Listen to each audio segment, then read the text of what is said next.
I don't usually do this. I usually let mistakes go, but that was just way too wild. Okay. Welcome to episode 176 of the Flying Free podcast. Today I have with us Jennifer Kramer. She's an artist, a licensed art therapist, and an online coach who helps women overcome the lasting effects of narcissistic abuse. She's the creator of the Redefined Process, an approach that uses a combination of spontaneous art making and responsive writing. Jennifer developed this process while recovering from her own experience with narcissistic abuse and discovered that the key to growth was to reconnect with and redefine her own identity. Welcome, Jennifer. Thank you. I'm so excited to be here and have this conversation. So I've been following you on Instagram, and I highly recommend that you go over and follow her. It's a really good account to follow. She's got some great practical things you can do. And I've really enjoyed her Instagram account. I would like for you to tell our listeners what art therapy is in case people haven't heard of that. And how is it different from other forms of treatment that people might be getting? Yeah, so art therapy is a mental health profession that requires a master's degree and licensure to practice it. A lot of people think it's maybe a certification or not on the same level as, for example, a licensed marriage and family therapist or a licensed counselor or social worker, but it is the same level of licensure and education required. I did not know that. That's fascinating. Yeah, and so there are a lot of therapists out there who like to try to incorporate art therapy techniques, and they might say that art therapy is a modality that they use, but unless they have some specific training, ethically, they shouldn't really be calling it art therapy. So if you're receiving art therapy, that is from a licensed, trained professional who's gone to an accredited master's degree program in art therapy. And so one of the big and also I guess I should specify too that it takes place within that psychotherapeutic relationship. So that might be a given based on what I just said, but I want to emphasize that because there's also, in addition to a lot of other therapists out there saying they do art therapy and maybe they're not really, there's also a lot of things out there like adult coloring books that might say art therapy on the cover. I actually have something that someone gifted my daughter, some little coloring cards, and it says like art therapy in a box. But by definition, that's not therapy because therapy takes place within that psychotherapeutic relationship between the trained professional and the client. So we can engage in lots of fun therapeutic art activities, which I will get into. I love making these techniques that come out of art therapy accessible to others. That's what I do in my coaching program. We're not doing therapy in an online coaching program, but I'm sharing the techniques that you can do at home. So it's not to say you can't benefit from therapeutic art making, for sure. That's my big mission, is to make it accessible, but it's not technically art therapy if it's using your coloring book at home. Okay. Yeah, that's helpful. So in other words, if you were in a group and doing quote art therapy in a group, it's not technically art therapy unless you're on a one-on-one with your art therapist, or how does that work? Well, it could be group therapy. So there's group art therapy or a group workshop. I lead group art therapy workshops sometimes. So as long as it is led by a trained and licensed art therapist, then it is art therapy. I see. Okay. Yeah. So how do you use art therapy when you're trying to help people heal from trauma?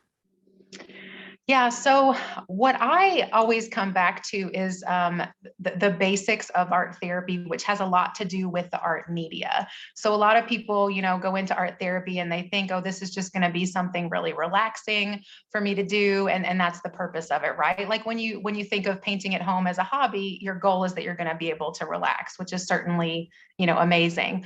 But there's more to it than that as far as what media we choose. And so that's really the basics of it, which I would love to explain. This is my favorite part about art therapy, is that so any art media we use, and when I say that, I mean, the pencils, the crayons, the paints that we're using, it can be sort of categorized on this spectrum from fluid media to resistive media. So fluid is like paint, and I'd say maybe watercolor paint is the most fluid. And resistive media would be like a pencil, like a regular #2 pencil. Or if we think about 3D material, hammering two pieces of wood together is more resistive, right? It's not fluid like paint. And there's everything in between. So a marker is in between, a crayon is kind of in between, an oil pastel, which is sometimes called like an oily crayon. That's a little more fluid. Soft chalk that you can smear the dust, that's more fluid.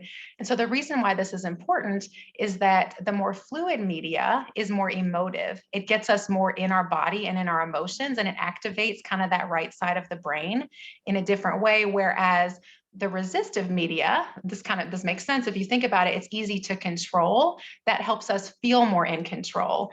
And so those of us who are a little more type A and prone to anxiety, we can kind of gravitate towards that media that's easy to control. And that can be really great. So if you've experienced trauma, we have that high need for control, right? Everything has felt so out of control. And so we tend to want to be rigid and control our environments and those around us.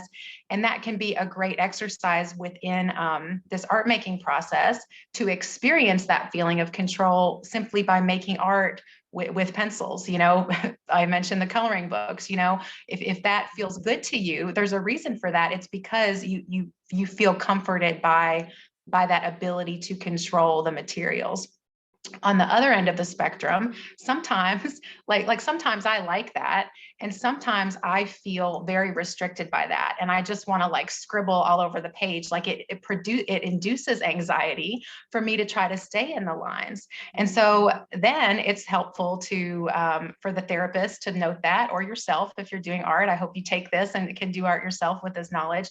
It's helpful to then explore more fluid media. And what I'll do is I'll try to kind of inch my client, if they're wanting to use those colored pencils and nothing else, I'll try to gradually inch them towards media that's a little more messy, let them experience that. I wouldn't say it's quite like exposure therapy, but kind of, you want to expose yourself a little bit to that and see how it feels. And then you can clean it up and you can sort of rein it back in. When I first learned this concept, when I was in graduate school studying art therapy, I had a background in art, a bachelor's degree in art, in painting specifically. And this was a huge aha moment for me, because I remembered so many hours in my studio in undergrad sitting there painting and feeling overwhelmed and feeling anxious. And I loved painting, but I would just, any art therapist watching me would have known exactly what was going on. I was just lost in the paint. I just kept going and going, covering it up, changing it. And my professor had to come in and say, Jennifer, like, this one's done, you can stop, because I was so lost in the process and I couldn't kind of rein it in and make sense of it. I would often take the back of my paintbrush of the handle and just draw lines in the paint to contain it. And I didn't know why I needed that, but it just felt better to make lines. And then all of a sudden, a few years later, when I learned about art therapy, I'm like, oh, that was it. I know myself to be prone to anxiety, and the paint felt overwhelming to me. And I was naturally making those lines to help me feel contained and safe and controlled. And so that's the same principles that the art therapist, or you at home armed with this knowledge can implement yourself to just pay attention to, kind of intuitively note like how you're feeling and like what would feel best. There's some days when I need those fine tip markers and it feels amazing to me, and some days where I need to finger paint. Also, just in relation to trauma, when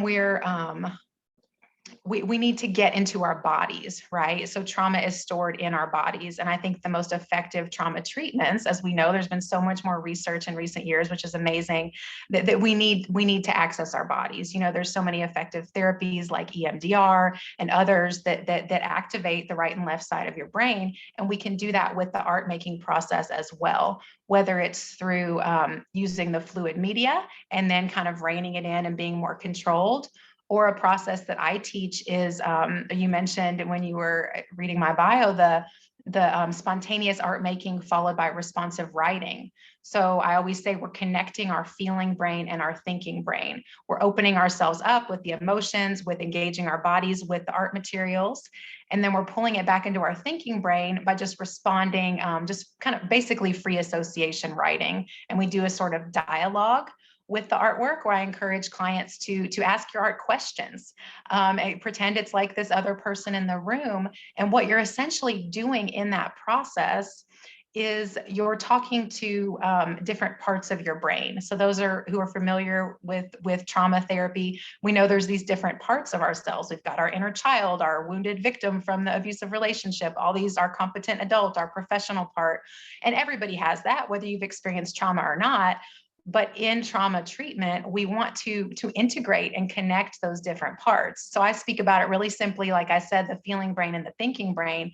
But really what we're doing is we're bringing out those parts that have felt stifled, those emotions that haven't been able to be expressed. They're coming out subconsciously in the art. Mm-hmm. And then through writing in response, where that's a way that we're controlling it and bringing it back into the thinking brain. And it's amazing, even just doing that sort of free association writing. I mean, I'll often say, like, what do you need? What do you want me to know? I'll ask the drawing that, and I'll write down that question. I usually underline it to keep it separate, so I know what's the question and what's the answer. And literally the next thing that comes to me, I write it down, whether it makes sense or not.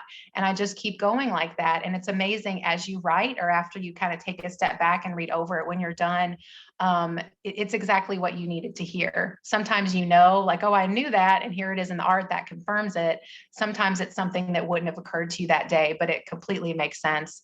And so it's this beautiful, like, loving, non-judgmental interaction between these different parts of yourselves. And I know there's so many other ways to approach trauma treatment with art therapy, but that is my favorite, is just to go back to the core of what art therapy is, that it's about the process and about how we use the art media. This is unreal. I think it's amazing. Oh my gosh, I'm so excited. I'm thinking I could use this. My daughter could use this. I mean, I'm so excited about this. Tell us about how this has played a role in your own healing journey. Yeah. So as I mentioned, I was an artist. I got a bachelor's degree in art and fine arts, not knowing what I was going to do with that. I started out as an art education major and decided that was not for me. I was not about, laminating visual aids of impressionist paintings. That did not fit my personality. And so I spent a lot of time, one whole semester of college really praying about what to pursue. Should I continue with art without like a viable career that could come out of that? And I really felt God affirming to continue with the art and to trust that He had a career, laid out for me that would be the perfect fit for me. And so then fast forward to several years later, after having some work experience with abused kids and things like that, and thinking, oh, I could use art to help them. This makes sense. I started studying art therapy. And so, and it was, and I'll be vague about some of the specifics as far as my abusive relationship, just to, protect all parties involved. But it was well after I had been trained as an art therapist that I found myself in this abusive relationship. And so I'd had other relationships that maybe, bordered on abusive. There was some manipulation going on there, some emotional abuse for sure. But this was the big whammy. This was the very abusive relationship that really, really changed me. That I thought I'd made all the right choices and had avoided, continuing this pattern of kind of controlling men and abusive people.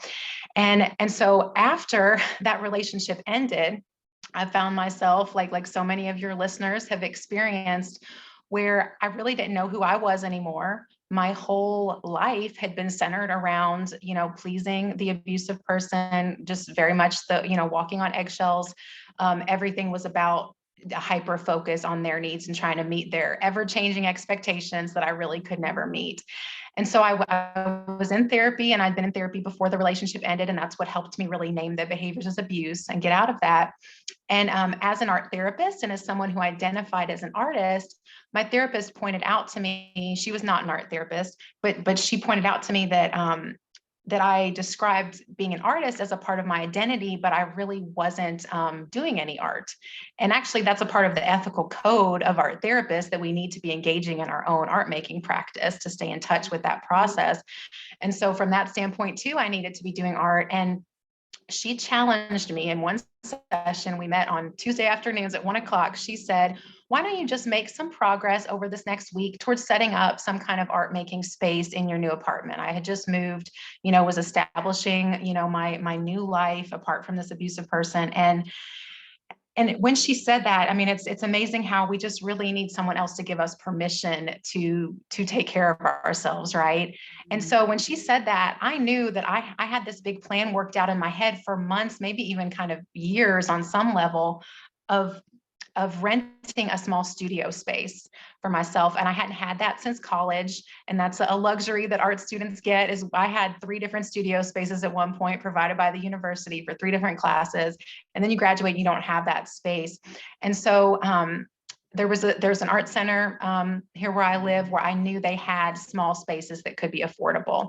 And I had obsessively looked at their website before, priced the spaces and thought about it, but never taken that step because I felt like that would be too big and risky, right? Like, who am I to go sign a lease on a studio space? Like, I'm not a real artist, what would people think? Would they think that was a foolish financial decision, And financial abuse was certainly a part of my abusive relationship as well. And so when my therapist said that, I thought, oh, I can do that. I am an artist. I can go rent a space. I mean, it doesn't matter if you're an artist or not. Anybody can go sign a lease on a space, right? But I just thought I wasn't worthy of that. And so her suggestion really gave me permission to do that. So literally 1 hour before my next therapy session the following Tuesday, I went to the art center. I already knew, I'd looked on the website. I was like, I want to look at these 3 spaces.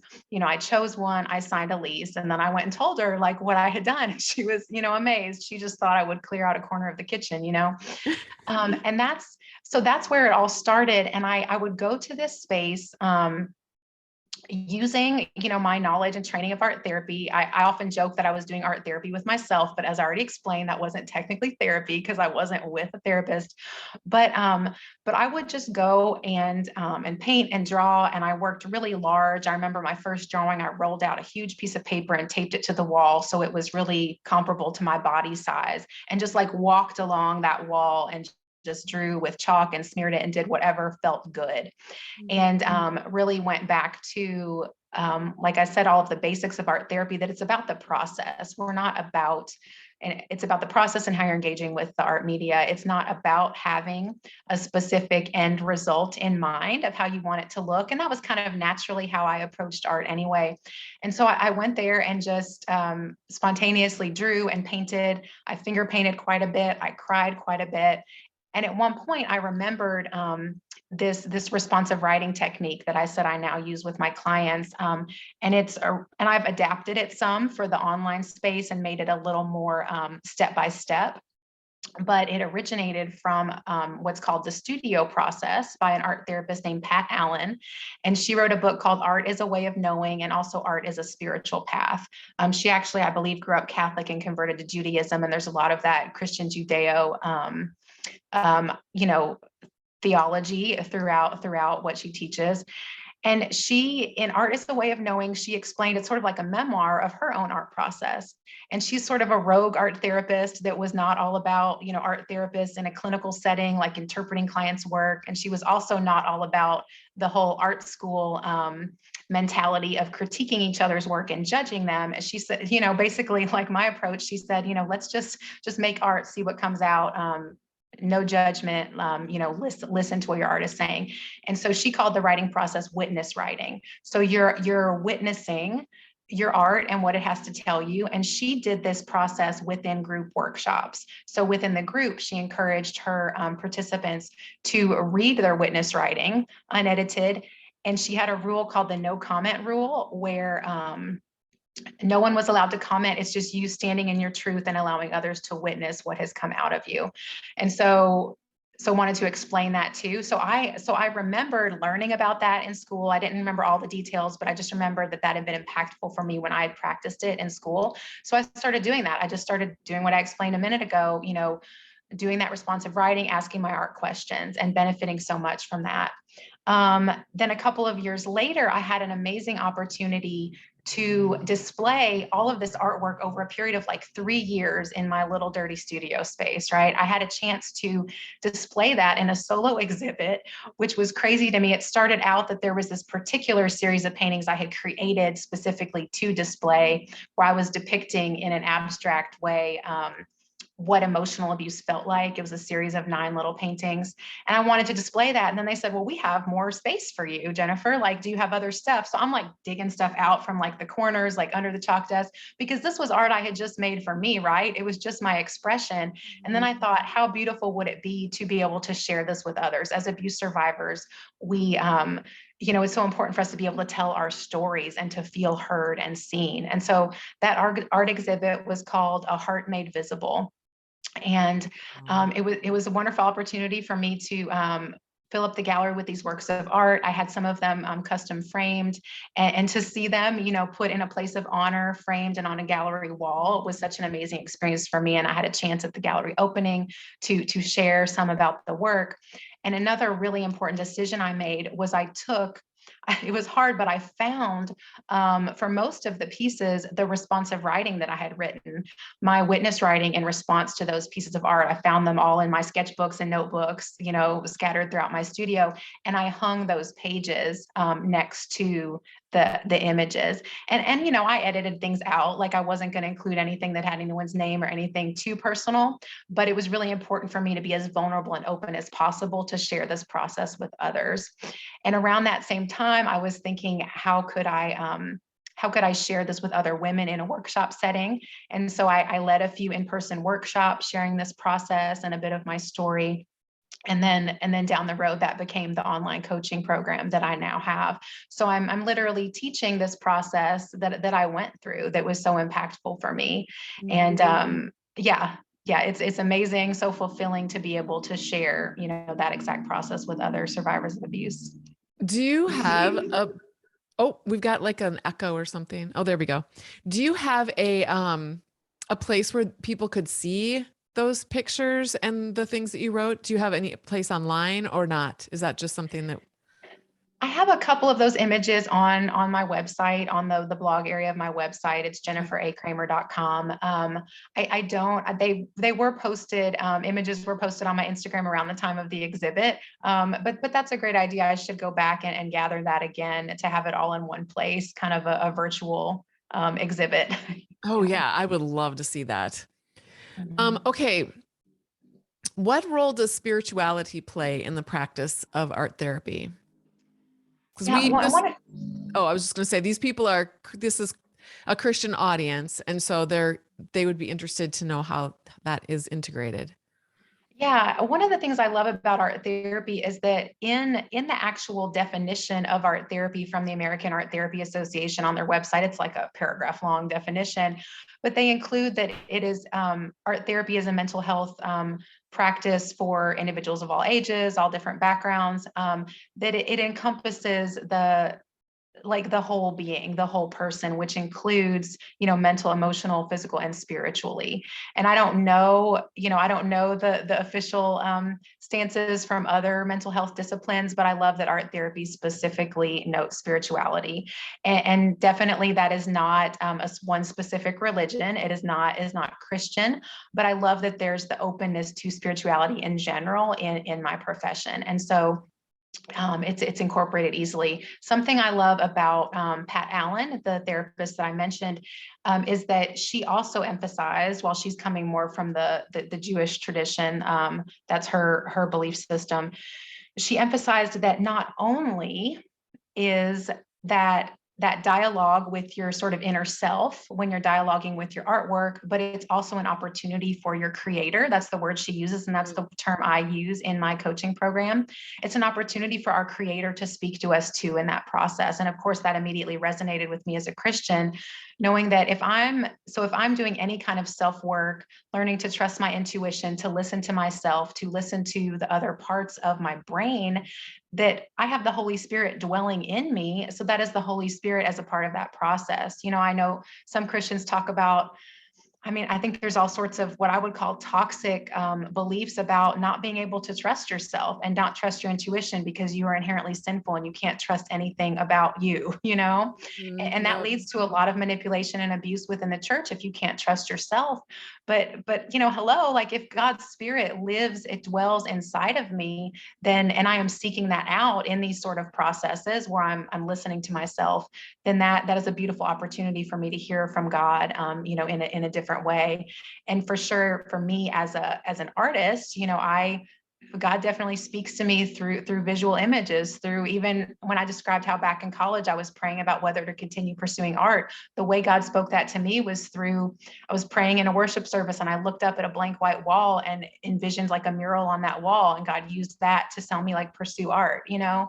And so I think God can speak in all those different ways. And so I love that it's kind of a given within the art therapy profession that spirituality will be a part of it. And so I know oftentimes Christians can be sort of leery of seeking out therapy from someone who's not a Christian. But I would say, first of all, any mental health professional is required to support, you know, and they want to support your belief system. So their goal is not to draw you away from your beliefs. They want to support that wholeheartedly. But within art therapy specifically, like I said, that's a kind of a given that that's going to be a part of it. And so I think there's just more of this openness for allowing that in. But certainly something that I incorporate into my process that we're hearing from our creator as well. Yeah, I love that. Have you ever read The Artist's Way by Julia Cameron or heard of that book? I have. It's been a long time though. Okay. Yeah. Yeah, is just making me think of that. I happen to be listening to it right now, and it just dovetails perfectly with what you're talking about. Mhm. She's got this book called, I'll just say it for the listeners. It's called The Artist's Way, A Spiritual Path to Higher Creativity. And she addresses not just art, but like a lot of she's a writer, I think. So she talks about writing, but you do incorporate writing too, which I love that. Mhm. Okay, so before we close, well, two things. First of all, you said that you had some practical examples of art therapy techniques that people could try at home, even if they weren't able to get together with a professional art therapist like Mhm. yourself. So do you want to share what those might be? And then we'll talk about how they can connect with you if they want to. Mhm. Yeah, first I would just offer a reminder of what I said about the art media, that pay attention to kind of your mood in the moment and what feels good. And this is a practice. It's a learning process to trust your gut. I always say that within the art making process, that is the only place where impulse control is not required. You can go with your gut. There's not going to be a big consequence unless you're doing something crazy like spray painting the inside of your house and you're going to regret that later. You know, there's not a lot of impulse control required. You can trust yourself and go with your gut and try something. So I would recommend having a little bit of a variety of media. Fluid media, I recommend, you know, if you're new to art materials, just the basic Crayola watercolor tray. You can get it in the school supply aisle of your grocery store.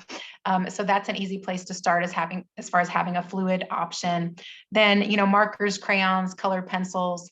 If you feel especially adventurous, I think oil pastels, and then also soft chalk pastels. So give yourself this variety of choices.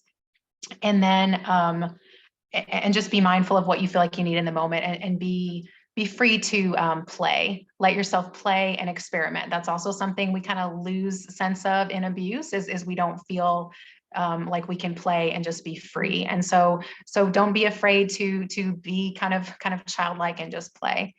Well, because But you as know what I'm far thinking? Like, I think I'm going to make a mistake. I took a cartooning class because I must have some creativity thing inside of me that wants to come out. But I took this cartooning class and I was so afraid to try new things because I thought I was going to make a mistake or that it was going to be bad.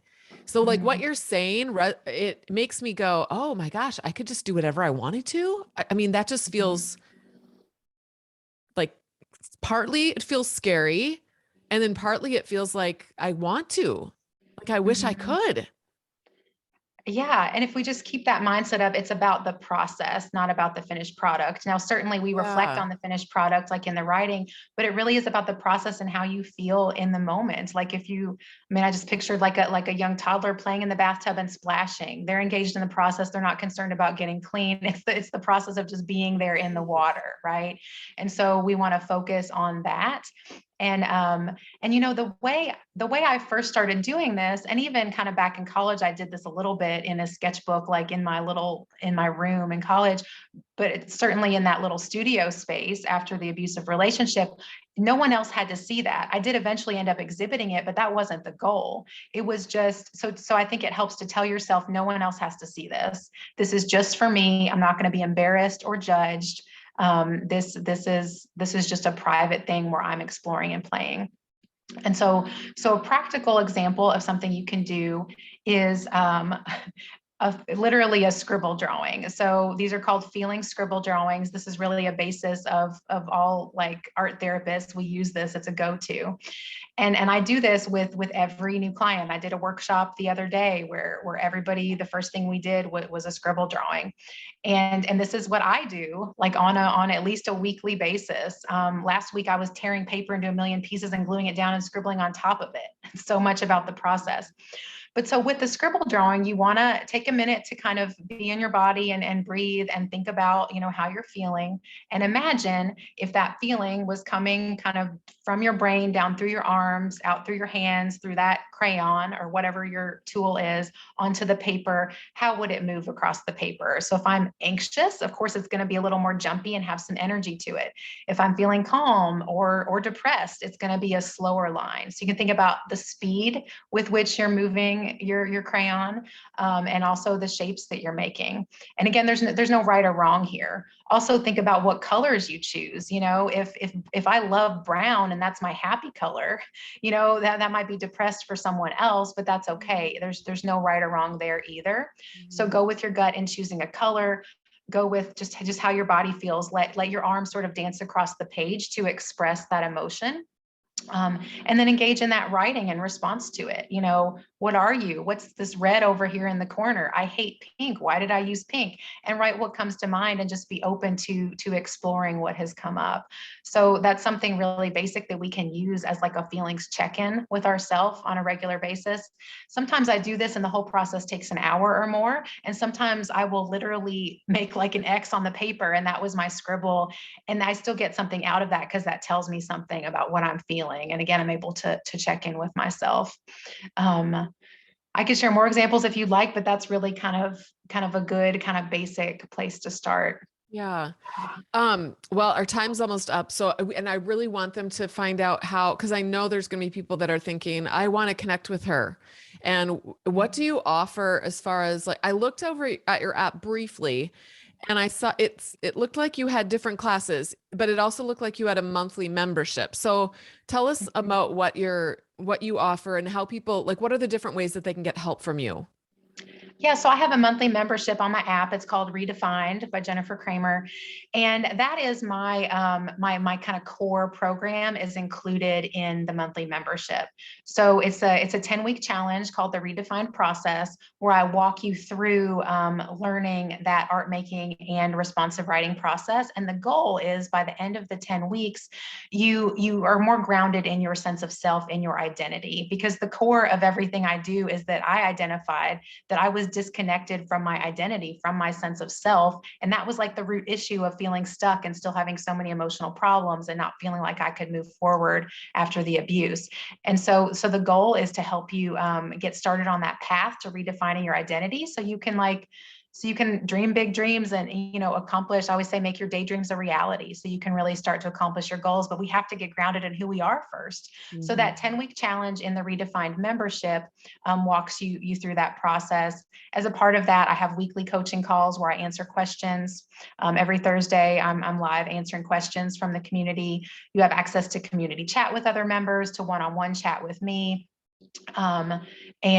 You also have access to schedule a one-on-one coaching call if you'd like, additional cost, but you have access to do that if you're in the monthly membership program. Okay. And then I have other just one-time purchases where I bundled together older coaching videos from a previous iteration of the program that were just left with no one, no one could access them. So I have 4 different video bundles loosely, with different topics. One is art, spirit, self. That's the first one, just related to identity. I get more deep into the art process. Another one where we talk more kind of about codependency and relationships. But on each of those, I give suggested art and writing prompts in response to each video. So that's a lot of value for just those one-time purchases for the video bundles. Also, something new that I'm starting just next month, depending on when this airs, it might be the next group cycle that will be starting, but I'm doing 4-week workshops live on Zoom. So it's not work at your own pace like the 10-week challenge, but we're meeting together weekly for 4 weeks and doing art together. We're going to get a little deeper into some trauma treatment. Something I didn't mention earlier is bilateral stimulation, like with EMDR therapy, where you're literally physically, through buzzers or through lights, like activating the right and left side of your brain.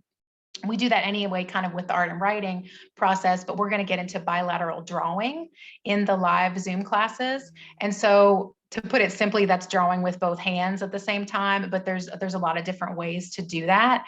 And so I'm really excited to offer that for the first time because that's something we need to be live together on Zoom to do. I don't want to just send you out to do that on your own in the 10-week challenge, the self-guided courses.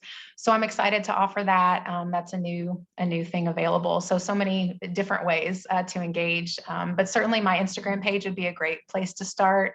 It's Jennifer Ann Kramer, Ann with an E, Kramer with a K.